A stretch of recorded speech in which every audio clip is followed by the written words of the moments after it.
के कलाई आ बहिन के डोर ऐ बंधन के केकरोल नहीं छै रे तोर।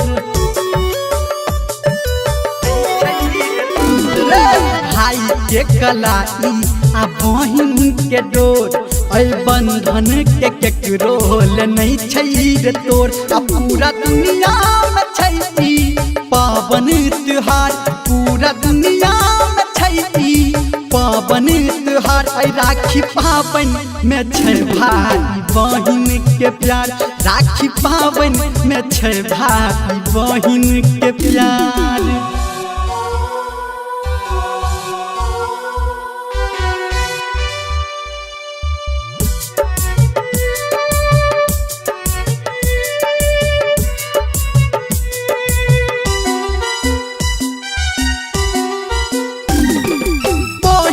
के प्यार के न कोनो रे मोल छै, सबके पता छै ई सबसे अनमोल छै।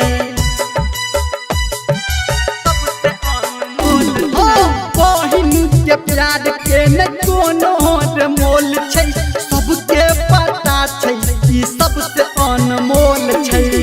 रे एकरा पीछा दीवाना छै पूरा संसार, एकरा पीछा पूरा संसार। राखी पावन में छै भाई बहिन के प्यार, राखी पावन में छै भाई बहिन के प्यार।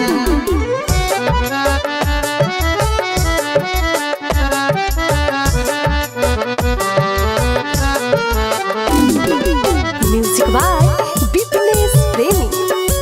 अभी आप सुन रहे हैं सावरिया म्यूजिक। बहिन ओकर घर अन्हार छै, आ लिखल विधाता के ई कठिन विचार छै।